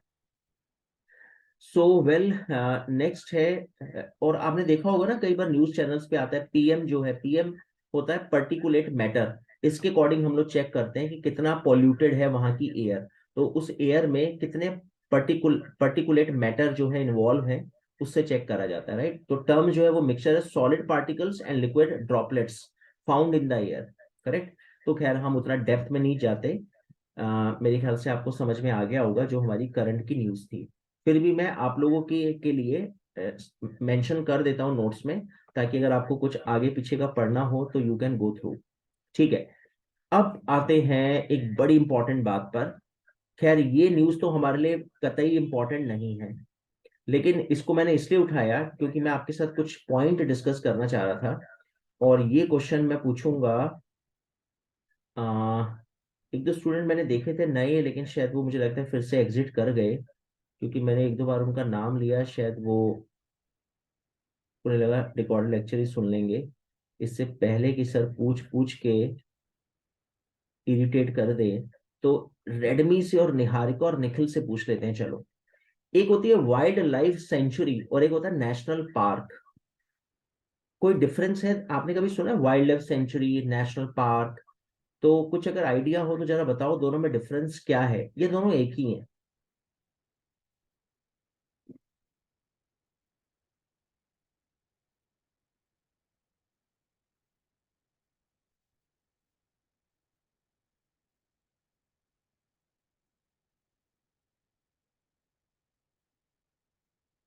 जैसे आपने जिम कॉर्बेट नेशनल पार्क का नाम सुना होगा, जिम कॉर्बेट नेशनल पार्क, अगर अभी कभी आपने सुना हो तो। Yes, wild life century animal के लिए होती है, okay. Wild life sanctuary is bigger than national park, Saurabh ने बोला है। और रेडमी ने आंसर दिया कि सर वाइल्ड लाइफ सेंचुरी जो है वो एनिमल के लिए है, ठीक है Saurabh, and thank you for giving the answer. And Yash ने बोला है, यश ने भी कुछ नहीं बोला है, ठीक है। सौरभ ने आंसर Sir, दिया the है wildlife and sanctuary is specifically designed to protect the animals, but a national park is designed for animals and the plants. Okay, ठीक है, ठीक है, ठीक है। एंड जानवी ने आंसर दिया है wild life sanctuary for only animals and national park both animals and plants, okay. Janvi ने भी वही आंसर दिया जो लव्या ने बोला है, ठीक है। चलो कोई और स्टूडेंट अगर अपना ज्ञान बांटना चाहे तो आप लोग मोस्ट वेलकम है। अच्छा है आप लोग आंसर दे रहे हो, बट आप लोग के आंसर सुन के मैं अपना सही वाला भूल गया। याद कर लेता हूँ, याद कर लेता हूँ। ठीक है, तो चलो मैं बता देता हूँ। असल में ऐसा है कि जो वाइल्ड लाइफ सेंचुरी है वो है स्टेट का टॉपिक, यानी वाइल्ड लाइफ सेंचुरीज को टैकल करता है स्टेट गवर्नमेंट, और नेशनल पार्क को टैकल करता है सेंट्रल गवर्नमेंट, राइट। एक तो ये डिफरेंस आप एटलीस्ट ध्यान रखना। दूसरा इंपॉर्टेंट पॉइंट क्या है, दूसरा इंपॉर्टेंट पॉइंट ये है कि जो नेशनल जितनी भी हमारी शेड्यूल्ड ट्राइब्स है ना जो आसपास रहती है जंगलों के, वाइल्ड लाइफ सेंचुरीज में वो अंदर जा सकती हैं, छोटे मोटे जीव जंतु को मार के खा सकती हैं, प्लांट्स को पेड़ों को कट कर सकती हैं। लेकिन so far as national parks are concern, all scheduled tribes are strictly prohibited to earn their bread and butter, correct. यानी जितनी भी हमारी शेड्यूल्ड ट्राइब्स है वो नेशनल पार्क में प्रोहिबिटेड होती हैं, लेकिन वाइल्ड लाइफ सेंचुरीज में जा सकती हैं। तो ये बेसिक दो डिफरेंस है। बाकी ऐसा कुछ नहीं है कि वहाँ वाइल्ड एनिमल है इधर माइल्ड है, उधर एनिमल है इधर प्लांट और एनिमल दोनों है ना। वहां पे गधा मंकी चिंकू मंकी और इधर टीपू बंदर मिलता है, ऐसा कुछ नहीं है। सभी में सभी चीजें मिलती हैं, करेक्ट। और कई बार स्टूडेंट ये भी देते हैं कि सर वो एक्सटिंक्ट स्पीसीज के लिए होती हैं national park, wild life sanctuaries में ऐसा कुछ नहीं है, जबकि ये भी आंसर रॉन्ग है। ठीक है, तो अब मैं पहले आपको ये बता दूं कि हिंदुस्तान में कितनी नेशनल पार्क और कितनी वाइल्ड लाइफ सेंचुरीज हैं, पहले वो देखते हैं, फिर उसके बाद करंट में ये टॉपिक क्यों है उसको बाद में देखते हैं, क्योंकि वो इतनी इंपॉर्टेंट न्यूज नहीं है। तो 106 हमारे टोटल ना नेशनल पार्क्स हैं, 106, एंड 567 वाइल्ड लाइफ सेंचुरीज। तो इतनी बात तो मुझे क्लियर हो गई कि इसका मतलब नेशनल पार्क कम है।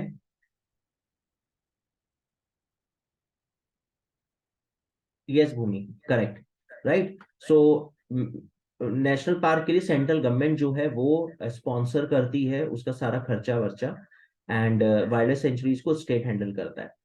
अच्छा, तो मैं आपको ये बता रहा था कि हमारे यहाँ पर 106 नेशनल पार्क है, 567 वाइल्ड लाइफ सेंचुरीज हैं। तो नेशनल पार्क कम है, वाइल्ड लाइफ सेंचुरीज ज्यादा है। और उसके बाद जो बहुत इंपॉर्टेंट बात थी जो मुझे शेयर करनी थी वो ये कि मैं आपको एक लिस्ट दिखा दूं जो बड़े इंपॉर्टेंट हमारे नेशनल पार्क और वाइल्ड लाइफ सेंचुरीज हैं, ये दोनों का मिक्स मिक्स मैच है। फिर भी अगर आपको लगता है कि इनमें से भी सर इंपॉर्टेंट बता दो, तो काजीरंगा देखो पता होना चाहिए, वन हॉर्न राइनो के लिए बड़ा फेमस है काजीरंगा। मेरे ख्याल से शायद आप लोग को पता होगा। मनास, ये 10 ईयर्स में मैंने कई बार देखा। ये कहाँ पड़ता है आपका, ये भी आसाम में है। गिर नेशनल पार्क तो मेरे ख्याल से सबको पता होगा, अमिताभ बच्चन ब्रांड एम्बेसडर था गुजरात का, तो कई बार बोलता था ना गिर नेशनल पार्क आप लोग आए। तो गिर तो खैर सबको पता है। सुंदरबन भी मैक्सिमम स्टूडेंट्स को पता होगा, मैनग्रूव्स के लिए बहुत फेमस है, वेस्ट बंगाल में है। पेरियार इंपॉर्टेंट है, ये आप याद कर सकते हो। कान्हा बहुत इंपॉर्टेंट है।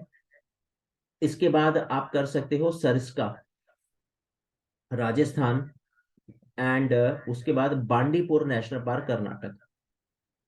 वैसे बांडीपुर नेशनल पार्क में गया था, तो खैर मैं बड़ा डिसअपॉइंट हुआ, मैंने देखा वेखा कुछ नहीं, कुछ नहीं दिखाई दिया वहां पे। और जो हमारा गाइड था वो पता नहीं बंदर वंदर दिखा था, कह रहा वो देखो बंदर बैठा है।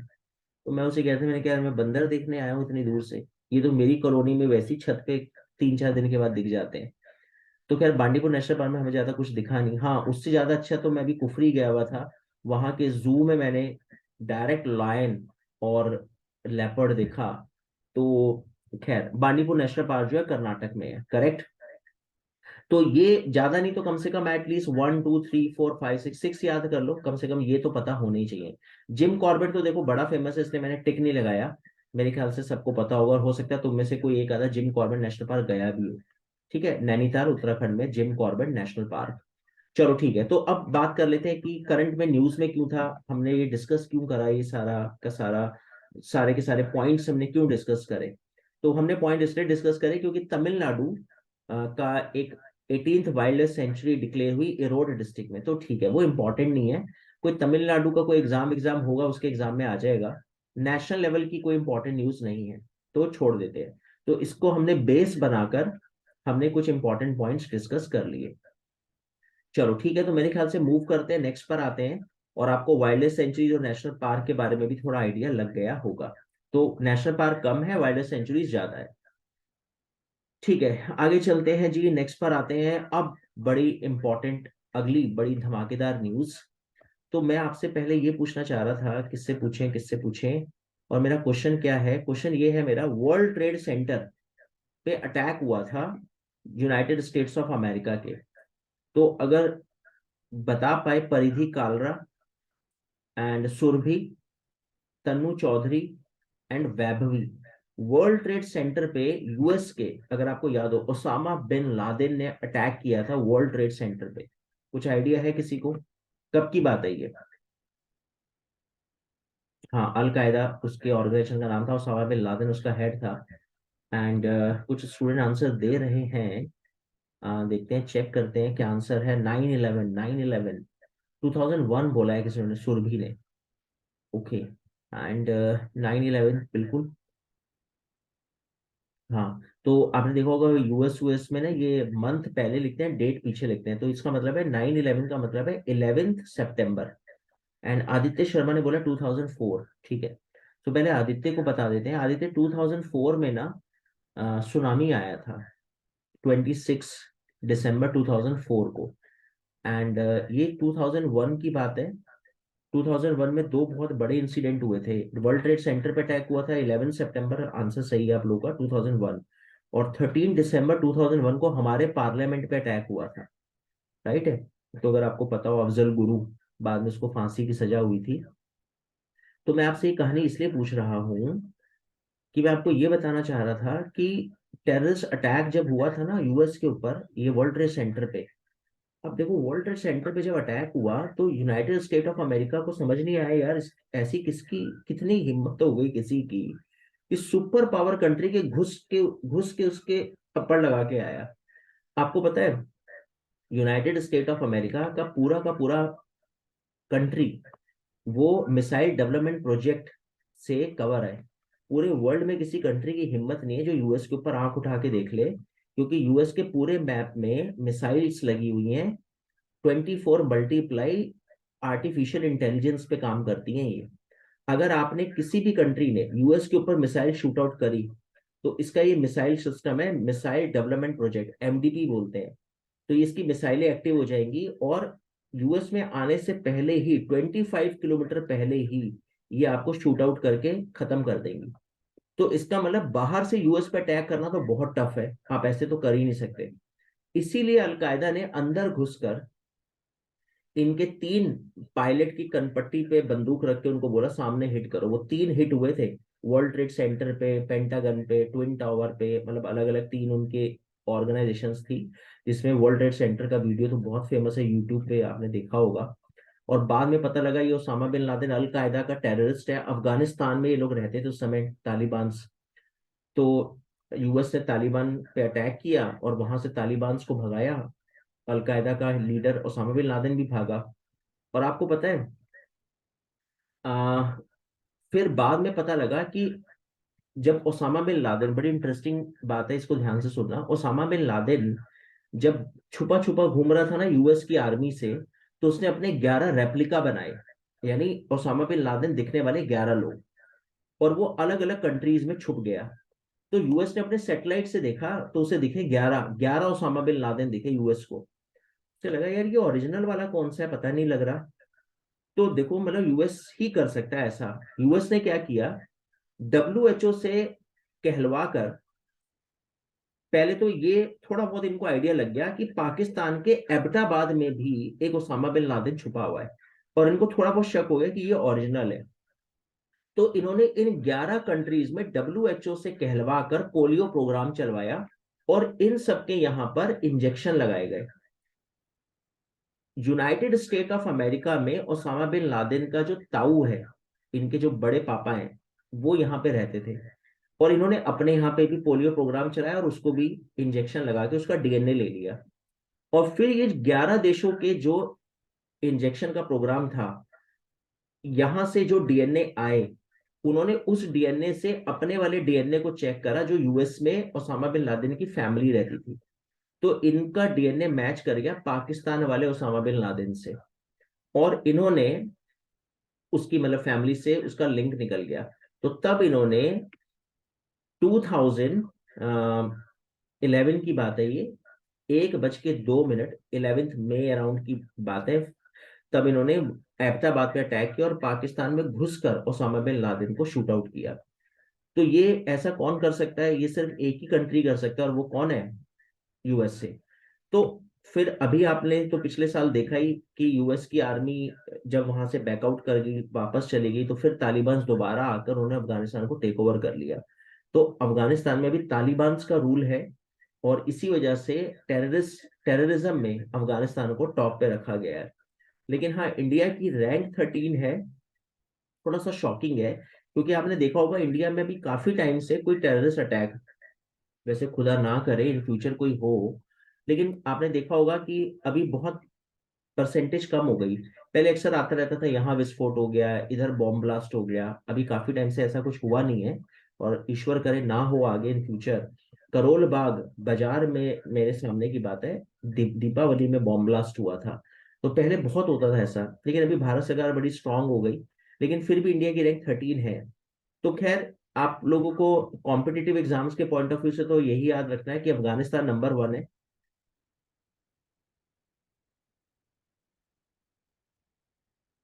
पुंछ में रिसेंटली, हाँ, जम्मू कश्मीर में देखो होता रहता है, और वहां पे, लेकिन फिर भी जम्मू कश्मीर में भी परसेंटेज बहुत कम हो गया जब से आर्टिकल 370 रिमूव हुआ है ना, तब से तो बहुत परसेंटेज कम हो गई। मुझे याद है, क्योंकि आप लोगों ने तो अभी इतना ध्यान से करंट अफेयर्स देखना शुरू करा, मैं तो पिछले 15 साल से करंट अफेयर्स पढ़ा रहा हूँ, और मुझे पता है कि जम्मू कश्मीर की तो इतने बॉम्ब ब्लास्ट होते थे, इतने हमारे बीएसएफ के जवान मारे जाते थे, लेकिन अभी परसेंटेज काफी कम है। तो अभी ये 10% है जो आप देख रहे हो उसका। तो खैर, आप लोगों के लिए कॉम्पिटेटिव एग्जाम्स के पॉइंट ऑफ व्यू से अफगानिस्तान टॉप पे, इंडिया 13th रैंक है, ग्लोबल टेररिज्म इंडेक्स है ये। तो आप लोग एटलीस्ट इतना याद रखना, करेक्ट। खैर, ये ग्लोबल टेररिज्म इंडेक्स किन बातों पे सर्वे करता है वो वैसे मैंने मेंशन करा है, लेकिन कोई बात नहीं, आप छोड़ सकते हो। हाँ, टोटल कितनी कंट्रीज पे सर्वे हुआ, 163 कंट्रीज पे टोटल सर्वे था, उसमें अफगानिस्तान टॉप, इंडिया 13, करेक्ट। और ये वो मतलब कैटेगरीज हैं कि इन्होंने कैसे रैंक निकाली, जैसे नंबर ऑफ फैटिलिटीज, है ना, number of injuries bye terrorist attack, through terrorist attack, total property damage कितनी हुई इस कंट्री में, उसके अकॉर्डिंग इन्होंने 1 2 3 4 लिस्ट बनाई है। चलो ठीक है, खैर आगे चलते हैं, नेक्स्ट पर आते हैं। अब हाँ, उसके बाद एक इंपॉर्टेंट सर्वे है, हैप्पी हैप्पी हैप्पी। कौन सा कंट्री है फुल हैप्पी, और कौन सा है बेचारा बहुत डिसअपॉइंट। तो देखो, यूरोप के कंट्रीज तो हमें पता ही है, खूब पैसा है, छोटे कंट्रीज हैं, जितने इनके कंट्री में टोटल रहते हैं इतने तो हमारे एक मोहल्ले में लोग रहते होंगे। तो खुश क्यों नहीं होंगे, खुश तो होंगे, हमारे यहाँ तो इतनी स्ट्रगल है। अब आप देखो ना, आपका एग्जाम सीयूईटी का है, कितने स्टूडेंट फॉर्म फिल करेंगे, और कितनों का सिलेक्शन होगा, और होगा उसका जो सिंसियर होगा, है ना। यहाँ पे तो आप नहीं भी पढ़ रहे तो भी बुला के ले जाएंगे, यहाँ पोस्ट निकलती है 10, फॉर्म भरे जाते हैं 8, पास होते हैं 4, तो फिर ये 6 लोगों को पकड़ पकड़ के लाते हैं कि भाई साहब इधर आओ जॉब करो, ये खाली पड़ी है सीटें।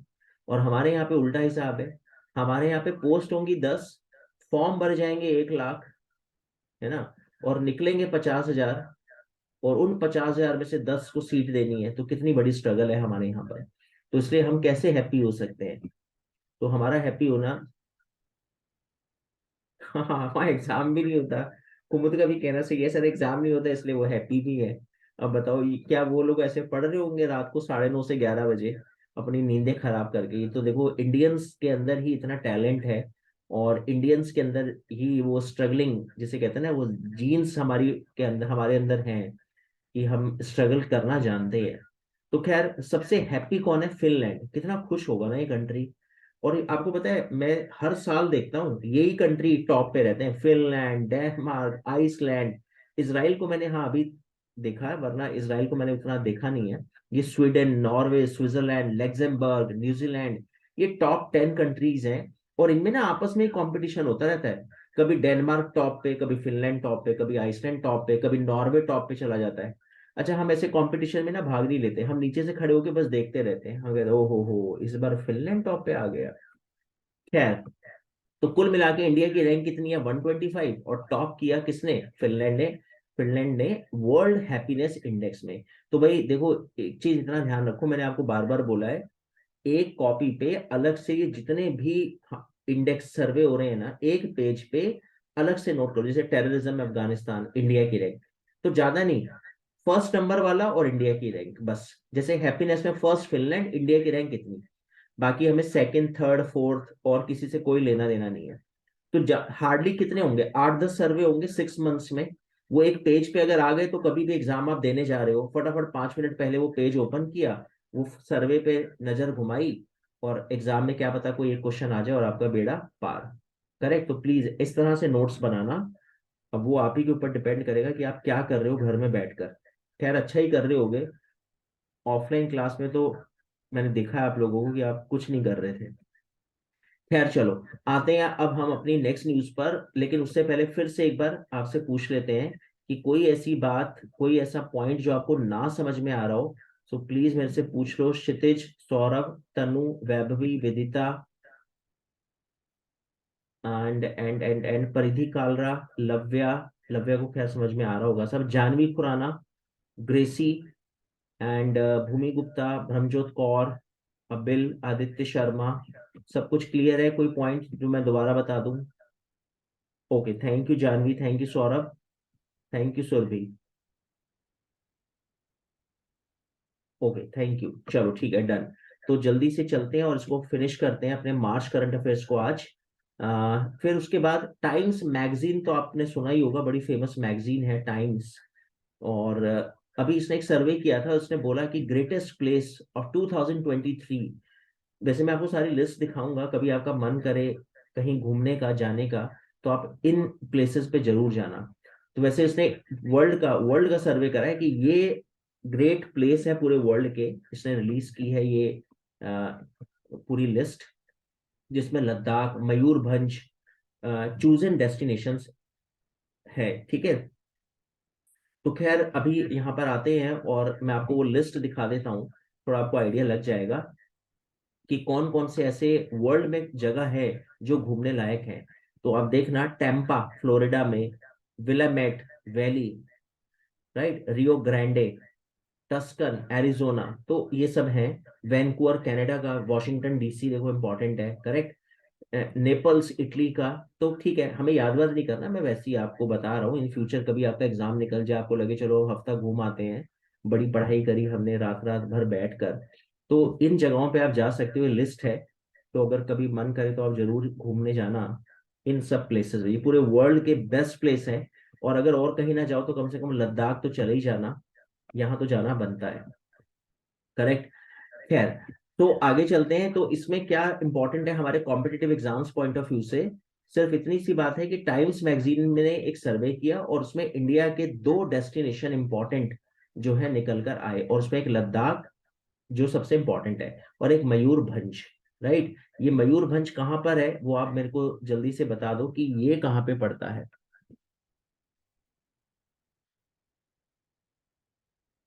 ओके, तो तब तक मैं आगे चलता हूँ, न्यूज और देखते हैं क्या है इंपॉर्टेंट। वेल,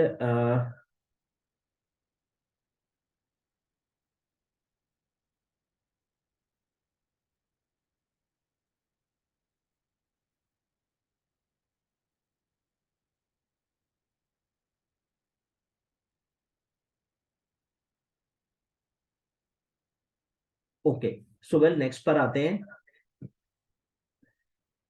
नेक्स्ट न्यूज पर, नेक्स्ट न्यूज है हमारी related to reserve bank of India. Reserve bank of India के बारे में मैं वैसे तो आप लोगों के साथ ऑलरेडी डिस्कस कर चुका हूँ काफी सारे पॉइंट्स। तो अभी हम आरबीआई से रिलेटेड तो कोई बात डिस्कस नहीं करेंगे। करंट अफेयर्स में क्यों न्यूज में है वो डिस्कस कर रहे हैं कि आरबीआई ने अभी data centre and cyber security training institute establish करा है भुवनेश्वर में। राइट। साइबर थ्रेट जितने भी हमारे ये साइबर क्राइम होते हैं, तो उससे रिलेटेड आरबीआई ने एक इंस्टीट्यूट, ट्रेनिंग इंस्टीट्यूट की ये ट्रेन करेगा बैंकिंग एम्प्लॉयज को, तो भुवनेश्वर में है। तो ये जो जितनी भी बड़ी इंपॉर्टेंट ऑर्गेनाइजेशन सेटअप होती है ना करंट अफेयर्स में, वो एटलीस्ट हमें थोड़ा पता हो। लेकिन फिर भी मैं आपसे ये तो पूछ ही लूं कम से कम कि, यस करेक्ट है, correct Aditya, very good.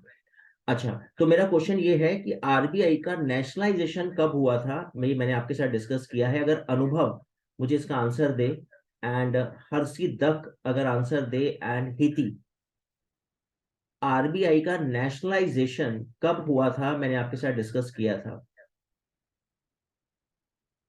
Okay, सो लव्या तनु चौधरी ने आंसर दिया 1935।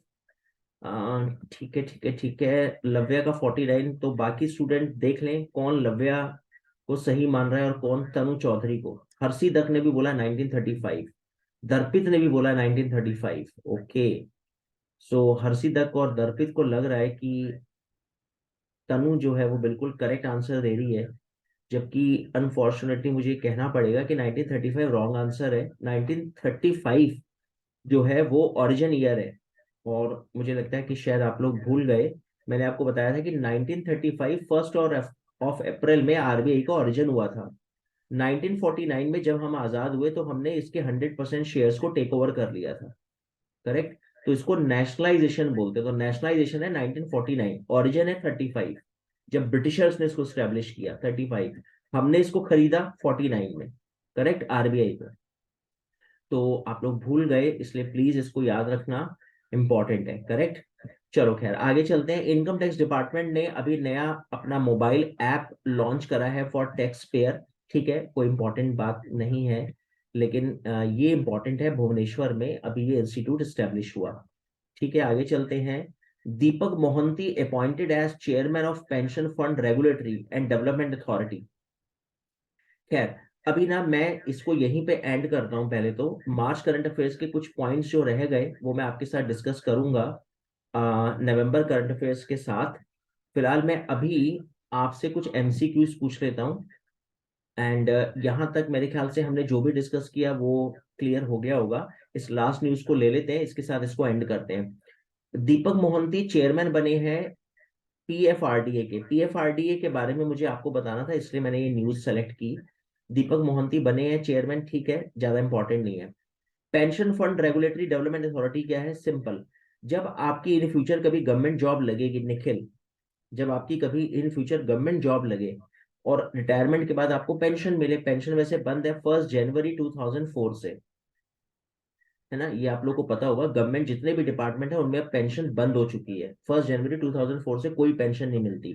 बस क्या होता है, आपका पीएफ कटता है। तो जैसे जो भी आपकी सैलरी है उसमें से 2,000 रुपये आपके पीएफ कट गए, और उसके ऊपर गवर्नमेंट कुछ इंटरेस्ट लगा देती है, और ये आपका हर महीने इस तरह से, हर महीने इस तरह से जुड़ता चला जाएगा। ठीक, और फिर जब आप रिटायर हो जाओगे तो एक अमाउंट बन जाएगा, वो आपको पकड़ा देंगे जैसे आपको ठीक लगे। मंथली लेना है मंथली ले लो, इकट्ठा लेना है इकट्ठा ले लो। जैसे मैं आपको अपने बारे में बताता हूँ, जैसे मेरे डैडी आईएएस थे। मेरी डैडी की जब डेथ हुई तो मेरी मदर को अभी तक पेंशन मिलती है। तो मैं वैसे सोच रहा था कि मेरी मदर का कोई कंट्रीब्यूशन तो नहीं है कंट्री में, लेकिन भारत सरकार कितना मतलब सोचती है। भारत सरकार मदर को, मेरी मदर को पेंशन दे रही है कि भाई ये एक गवर्नमेंट एम्प्लॉयज की विडो है। अब मैं ये ऐसे हिसाब लगा रहा था कि हर महीने मम्मी को पेंशन आती है, और मम्मी की पेंशन के लिए हिसाब रखने के लिए एक अलग डिपार्टमेंट है, उसमें 1 करोड़ एम्प्लॉयज हैं। और मम्मी जैसी कितनी विडो को या जिनके हस्बैंड की नई डेथ हुई उन लोगों को पेंशन दे रही है सरकार। तो देखा जाए तो बेमतलब का खर्चा है। यानी वो कुछ नहीं कर रहे देश के लिए, वो घर बैठे हैं लेकिन उनको पेंशन दी जा रही है। और उनका हिसाब किताब रखने के लिए एक डिपार्टमेंट है, उस डिपार्टमेंट में जो लोग रहते हैं वो पेंशन को हिसाब किताब रख रहे हैं उनका, उनकी सैलरीज। कितना खर्चे वाला काम है। तो फिर भारत सरकार ने 1 जनवरी 2004 से डिसीजन ले लिया था कि अब के बाद जो भी हम रिक्रूट करेंगे उनकी पेंशन खत्म। हम पीएफ आपका काटेंगे, उसमें इंटरेस्ट दे देंगे, और फिर आपको 60 साल के बाद जो जोड़ा वो आपको दे देंगे। फिर आप अपने घर राजी, हम अपने घर राजी, और टाटा बाय बाय कर देंगे 60 ईयर्स के बाद। हम 60 ईयर्स के बाद आपका बोझ नहीं उठाएंगे। और ये सरकार को कहाँ से तमीज आई? प्राइवेट सेक्टर को देखकर, कि प्राइवेट सेक्टर भी ऐसी करता है, हम भी यही फॉलो करते हैं। राइट, तो पीएफआरडीए जिन डिपार्टमेंट्स में अभी पेंशन चल रही, जैसे आर्मी की पेंशन भारत सरकार ने बंद नहीं करी, और ये जो पीएफ जुड़ता है उसकी इंटरेस्ट, उसका हिसाब किताब ये रेगुलेटरी बॉडी है। तो अगर आपको कोई भी इशू है गवर्नमेंट जॉब में आप हो और पेंशन से रिलेटेड कोई इशू है, तो आप इसको कंप्लेन कर सकते हो। Pension fund regulatory development authority, तो ये सेंट्रल गवर्नमेंट के पेंशन से रिलेटेड जितने भी कंप्लेंट्स हैं उनको रेगुलेट करता है। Correct, that is very important. चलो खैर, इसके बारे में आपको और डिस्कस करूंगा। फिलहाल अभी मैं आपको लेके चलता हूँ। मार्च करंट अफेयर्स ऑलमोस्ट हमारा कंप्लीट है, कुछ न्यूज है वो मैं डिस्कस कर लूंगा आपके साथ। फिलहाल मैं नवंबर करंट अफेयर्स की शुरुआत करूंगा एमसीक्यूज से। तो मैं इस बहाने आपसे कुछ एमसीक्यूज पूछूंगा, पहले आप मेरे को इतना बता दो कि मार्च के तो हम लोग मेरे ख्याल से एमसीक्यूज डिस्कस कर चुके हैं। होप हमने लास्ट क्लास में ये डिस्कस कर लिए थे मार्च के। तो मैं नवंबर करंट अफेयर्स के कुछ पॉइंट्स पूछ रहा हूँ, और ये ऐसे पॉइंट्स हैं जो मुझे लगता है कि आप शायद बता पाओ। जरा इस क्वेश्चन को पढ़ो और मुझे इसका आंसर बताओ। ये क्वेश्चन नंबर 1 है, एमसीक्यू, फर्स्ट एमसीक्यू।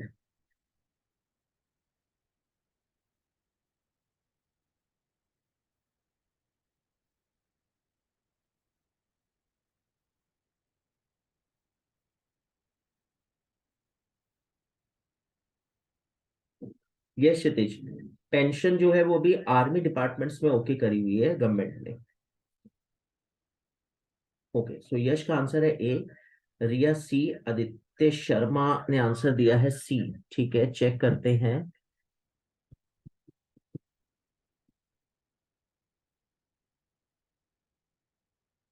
ओके ठीक है, तो मैं अब इसका आंसर आपको बता देता हूँ। देखते हैं आप लोग सही हैं या गलत। ठीक है, तो देखो सबसे पहली बात, जैसे अब मैं अपना वही कॉमन सेंस यूज कर रहा हूँ। गुजरात गवर्नमेंट ने एक कमेटी सेटअप करी, यूनिफॉर्म सिविल कोड। अब मुझे पता नहीं करी होगी, तो मैं इस पे स्टार मार्क लगा देता हूँ, मुझे नहीं पता। ठीक है, uniform civil code DPSP, directive states of directive principle of state policies में आता है। ये मैंने आपको पढ़ाया हुआ है पॉलिटी की क्लास में, बिल्कुल आता है। अगर अगर आपको याद हो तो 44 आर्टिकल में डीपीएसपी में ये मेंशन था। और डीपीएसपी हमने कहाँ से अडॉप्ट करे ये भी मैंने आपको पॉलिटी की क्लास में पढ़ाया। तो मैंने जानबूझ के इस करंट अफेयर्स के टॉपिक के साथ दो ट्रेडिशनल बातें जोड़ दी जो मैंने आपको पढ़ाई थी। तो थर्ड बिल्कुल रॉन्ग है, सेकंड जो है बिल्कुल करेक्ट है। उसके अकॉर्डिंग देख लेते हैं आंसर। तो थर्ड अगर रॉन्ग है तो बी नहीं होगा, डी नहीं होगा। और 1 और 2 फिर मुझे ठीक लग रहा है, क्योंकि 2 करेक्ट है और वो 2 करेक्ट सी में आ रहा है। तो उसका आंसर होगा सी। तो मेरे ख्याल से होप आप लोगों ने भी यही फंडा यूज करा होगा, कुछ स्टूडेंट ने जिन्होंने आंसर दिया है सी। तो very good Vidita, very good Manasvi. And और किसने आंसर दिया? विदिता बजाज, मनस्वी ने आंसर दिया। ठीक है, गुड, करेक्ट है।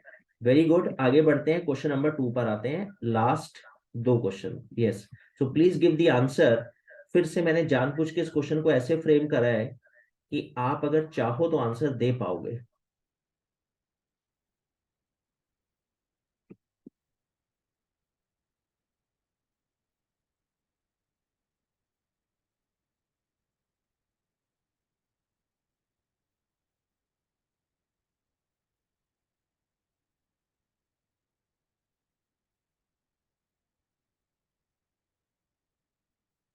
ओके, सो क्षितिज ने आंसर दिया है ए। विदिता बजाज का आंसर है ए। ठीक है, दर्पित का आंसर है ए। यश ने भी आंसर दिया है ए। ओके, ईशान राणा का आंसर है ए। ओके, जीतू, जीतू का आंसर है बी। तो जीतू बिल्कुल एग्री नहीं है। मनस्वी सूद ने आंसर दिया है ए। चलो ठीक है, चेक करते हैं। अब देखो, लूला डिसिल्वा ब्राजील के प्रेसिडेंट बने, मुझे नहीं पता, बने होंगे। लेकिन ब्राजील यूरोप कॉन्टिनेंट में, ये तो मैं श्योर शॉट हूं नहीं है, क्योंकि ब्राजील आता है साउथ अमेरिका में। राइट, एक नॉर्थ अमेरिका है ना, नॉर्थ अमेरिका, साउथ अमेरिका। तो वो ब्राजील, अर्जेंटीना, पैराग्वे, उरुग्वे। तो ये तो बिल्कुल रॉन्ग है। बेंजामिन नेतन्याहू इसराइल के प्राइम मिनिस्टर बने बने होंगे, मुझे तो नहीं पता। लेकिन इसराइल अफ्रीका में नहीं, इसराइल तो आपको पता होगा, जेरूसलम, इसराइल, ये सब जो है क्रिश्चियन, जीसस क्राइस्ट का बर्थ प्लेस, और ये एशिया में है इसराइल। राइट, तो ये भी बिल्कुल गलत है। तो ये मुझे क्लियर हो गया, 2 और 4 रॉन्ग है। 1 और 3 को चेक करते हैं। तो 4 यहाँ पे आगे, इसलिए नहीं। सी भी नहीं, डी भी नहीं, तो बिल्कुल मेरा आंसर होगा ए।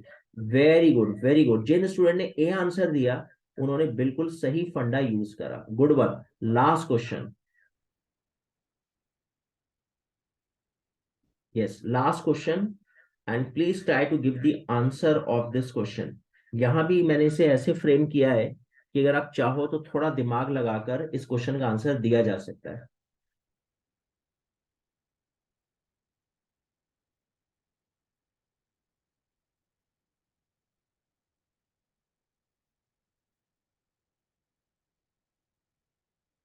ओके, क्षितिज का बी, यश का ए,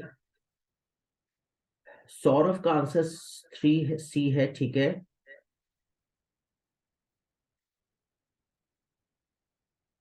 ओके ठीक है, तो मैं आंसर आपको बता देता हूँ। कुछ स्टूडेंट्स ने आंसर दिया, विदिता बजाज ने आंसर दिया है बी। ठीक है, तो वेल अरुणाचल प्रदेश का एयरपोर्ट का नाम चेंज हुआ है। ठीक है, पता नहीं, जब करंट अफेयर्स करेंगे तो देखेंगे, अभी तो मुझे नहीं पता, स्टार मार्क करते हैं। लेकिन यार कैपिटल ऑफ अरुणाचल प्रदेश तो ईटानगर है, कोहिमा तो नागालैंड की है, तो ये तो मुझे श्योर शॉट है। तो सेकंड तो श्योर रॉन्ग है, और अगर सेकंड रॉन्ग है तो नो सी नो डी, तो मेरा आंसर होगा ए और बी में कहीं। और अरुणाचल प्रदेश नेपाल और भूटान को टच करता है, नहीं, ये तो बिल्कुल इधर किनारे पे पड़ जाता है ना। अगर आप देखोगे इंडिया के मैप में, मैं आपको मैप दिखाऊंगा, तो इधर नेपाल भूटान दोनों को टच तो नहीं कर पाता है ये।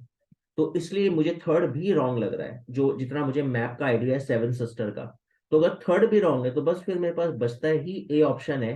तो इसका मतलब इनका एयरपोर्ट का नाम जरूर चेंज करा होगा। वैसे मैं आपको बता दूं, दोनिये मतलब सन, पोलो मतलब मून, तो सन और मून के नाम पर इन्होंने एयरपोर्ट का नाम रखा है। So that's all about of today's class, and thank you very much for participating. कितने स्टूडेंट हैं जिनका एटलीस्ट तीन में से एक क्वेश्चन भी अगर ठीक हुआ हो? कोई ऐसा है जिसका एक क्वेश्चन भी ठीक हुआ हो? ओ, मनस्वी के दो क्वेश्चन, लव्या के भी दो ठीक है, correct. And to to Darpit, Riya, okay, Vidita Bajaj, Bhumi Gupta, very good. तो अभी तो हमने नवंबर करंट अफेयर डिस्कस नहीं करा, और आप लोगों के वन और टू क्वेश्चंस ठीक है। चलो, thank you very much, let me clap for all of you. Recorded lectures के लिए मैंने आपको बोला है कि आप मेरे यूट्यूब चैनल पे भी जाके देख लेना, और मैं मैम के साथ भी शेयर कर दूंगा ये वाला लेक्चर भी, correct. Okay, thank you. Thank you, sir.